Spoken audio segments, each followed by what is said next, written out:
It is with honor and nostalgia that I stand here today to deliver this keynote address to mark the 10th anniversary of the Ghana Interbank Payment and Settlement Systems Limited, GhIPSS.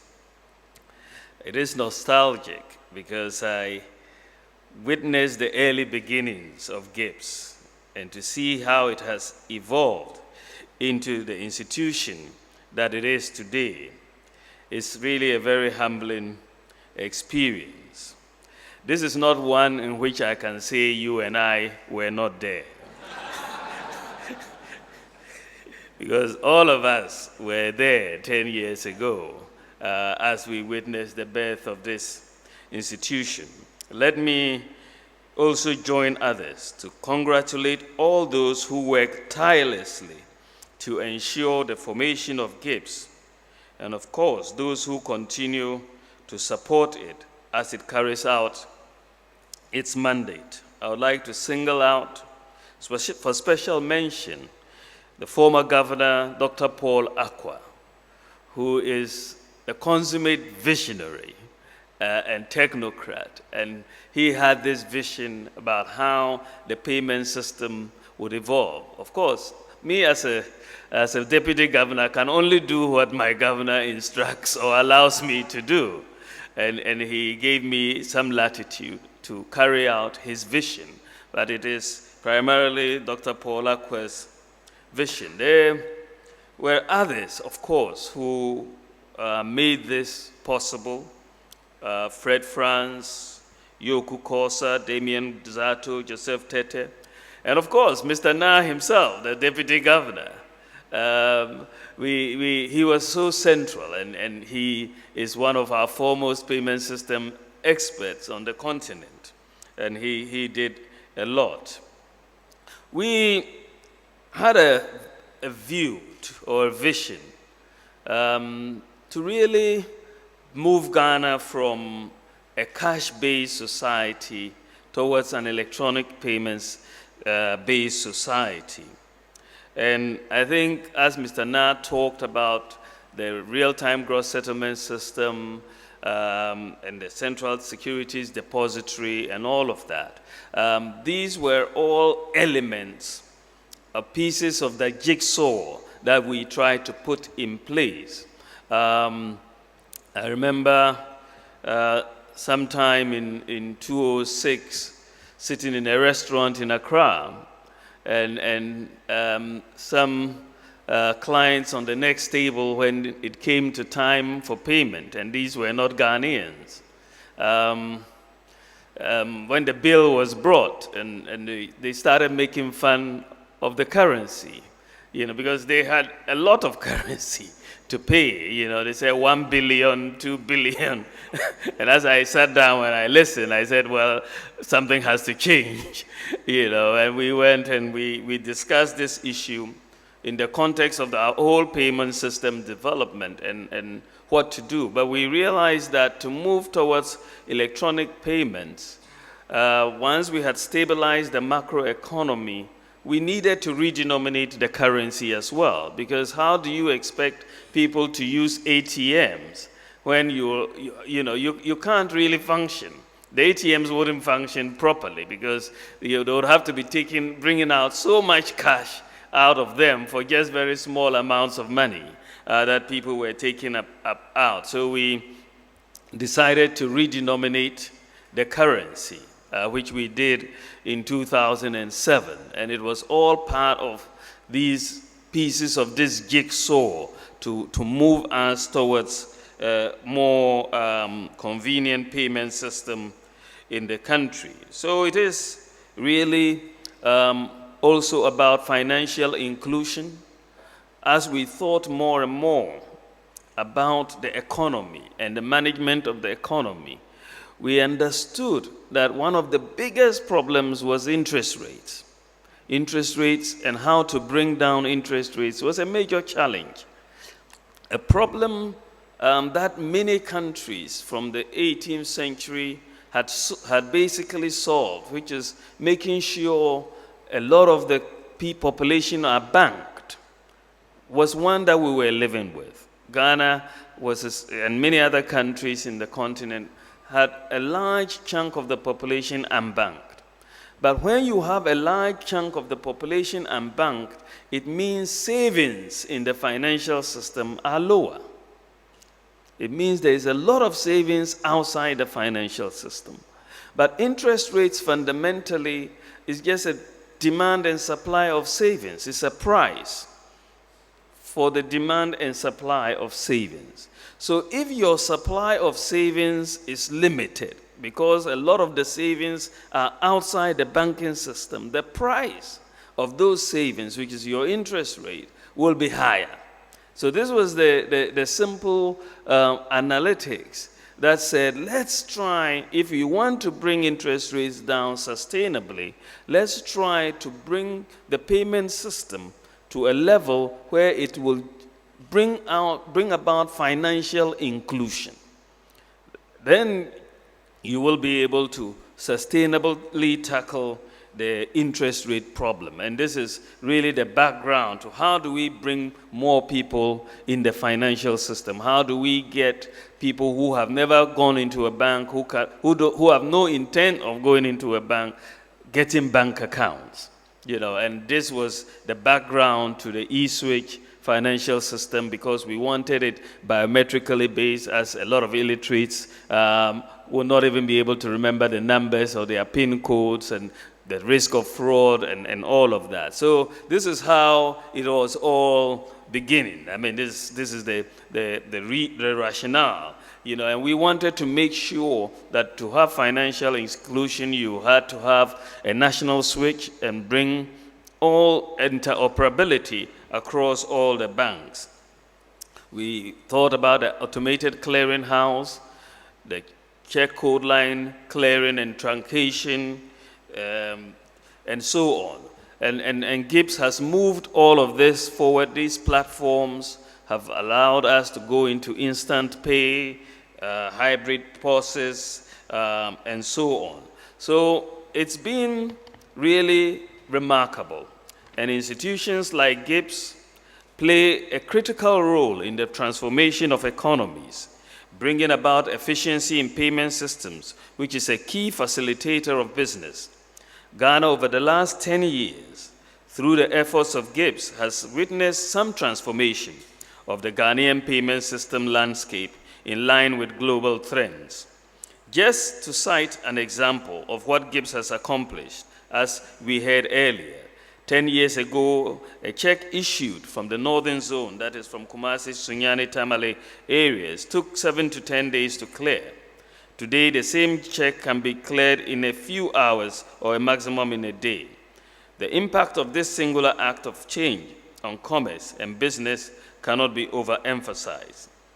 Ladies and gentlemen, the theme of the anniversary, celebrating 10 years of promoting electronic payments in Ghana, encapsulates what GhIPSS has been doing over the past decade, beginning with just one product, the e-switch. The company now has at least 7 distinct payment options with several variations.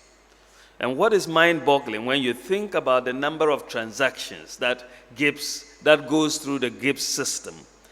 When GhIPSS started, it was processing about 3.8 million Ghana cedis worth of transactions in the first year. 3.8 million Ghana cedis worth of transactions. GhIPSS has recorded a phenomenal growth in the value of transactions. And just in the first quarter of this year, not the whole year, just the first quarter, the value of transactions recorded is 47.3 billion cedis. That's the first quarter, from 3.8 million in the whole year, the first year, to 47.3 billion in the first quarter. This is really a clear indication of the central role GhIPSS has been playing in financial intermediation arena of our economy. But this obvious transformation to our payment system, despite this obvious transformation to our payment system, the rate of patronage and impact on the unbanked is not what we would wish. As Mr. Amoabeng has noted, and he is one of those who saw the vision quite early. The banks have been a bit slow in catching on to this financial inclusion agenda, but they are coming along. While in South Africa, South Africa has about 86% of its adult population with access to banking, we have just about 35%. Our neighbor, Nigeria, is recording a drop in the issuance of check, while internet banking, mobile banking, and point-of-sale usage are on the rise, clearly showing that electronic payment is deepening in that country. If we deepen the usage of these electronic payment channels, we as individuals will benefit from it, businesses will gain significantly, and the economy as a whole will be richer for it. The success of GhIPSS is therefore directly impacting on us as a people. Happenings across our continent suggest that we take the electronic payment agenda a notch higher in Ghana, so we are not left behind. Ghana has a robust payment infrastructure which places us at an enviable position to take the world by storm. What is required is a holistic and joint effort of all stakeholders to shift behaviors towards electronic payment options. Let me therefore urge the financial institutions to work closely with GhIPSS and to vigorously promote these channels of payments. Achieving a total migration of our payment behavior in favor of electronic channels actually feeds into our mandate as a government. His Excellency the President, Nana Addo Dankwa Akufo-Addo, has been categorical about his unwavering desire to see this country's economy transform under his leadership. And we are working day and night to ensure this happens to the benefit of our people who have reposed their confidence in the government. Ladies and gentlemen, as part of the transformation agenda, we have set out to ensure the deepening of financial inclusion. And as the CEO of GhIPSS mentioned, I have asked them to ensure that our financial system is totally interoperable. And I'm glad to say that they are on course. The last time I checked, and I check often, how they are doing. They think I'm a little crazy. The last time I checked how they were doing, they gave me the assurance that they are on course and they will realize the goal of interoperability by November this year. So I will hold you to that. As you are aware, the government is also working to ensure that we have a proper national identification system in place before the year ends. If we achieve these, which I believe we can, our financial sector would witness a huge transformation that we've never really witnessed.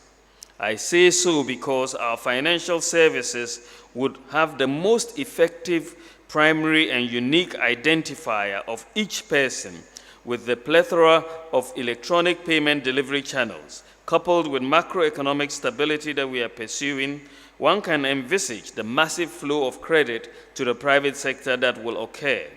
The resultant business expansion, job creation, and job and wealth creation will follow naturally. As you all know, we don't really have a properly functioning credit reference agency in the country. And one of the limitations is the fact that we cannot uniquely identify everyone. In addition to that, property addressing is very problematic. You go right by the cocoa seller, and if you turn left to the blue kiosk, and the day the cocoa seller doesn't come, you are in trouble. And thankfully this year, we have decided that Ghana is going to migrate using the technology to a digital address system. The technology is available. Every place can be identified uniquely by a unique code. The satellite and GPS position of every position is available. And so we are going to take advantage of this technology and leapfrog other countries and establish a digital addressing system in Ghana this year. And every place will be uniquely identified.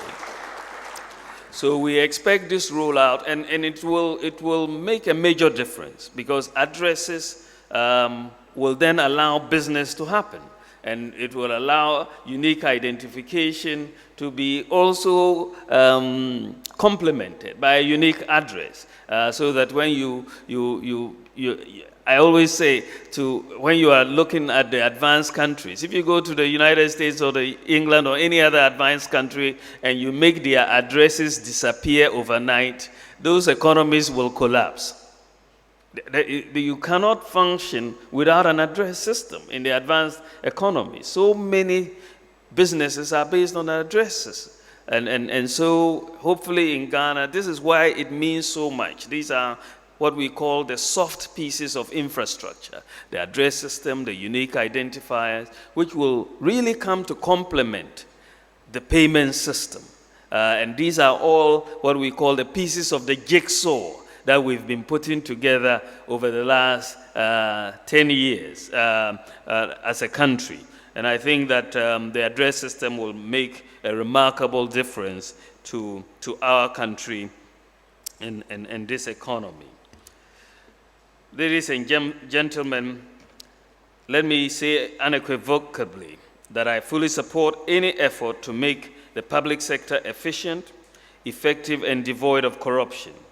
Indeed, it fits into the government's anti-corruption stance, and I can promise you that the government will get the public sector institutions to make electronic payments the default form of receiving taxes, levies, and fees. Because if we don't make it the default, then you will not have that sort of usage in many places. And so we are moving to do that. It is obvious that the government's efforts to sanitize the country's entry ports and reduce the time spent clearing goods will be greatly enhanced if all payments at the ports are done electronically. We have already embarked on a project to go paperless at the ports from September 1st this year. This initiative at the ports should entice financial institutions and fintech companies to work closely with GhIPSS in providing solutions that will support payments at the ports. Ladies and gentlemen, the 10 years in the life of GhIPSS has been important and well utilized. But even more important is the 10 years ahead of us. As government hurries, and the president has told us he's in a hurry, as government hurries with its economic transformation agenda, I would expect GhIPSS, the financial institutions, and other stakeholders to also hurry along. The next decade should see complete transformation of this country's payment system, and radically changes how payment is done from the mall to the market. Financial inclusion should be optimal, and the majority of us should be using electronic payment channels regularly. After 60 years of independence, it can no longer be business as usual. We must all roll up our sleeves and work to transform our country. We owe it a duty to bequeath to the younger generation a Ghana that we can all be proud of, a Ghana that has enough jobs for its citizens, a Ghana that gives opportunities to its citizens, and a Ghana that is truly the shining star of Africa. May God bless our efforts as we seek to make Ghana great again. God bless our homeland, Ghana. Thank you very much for your attention.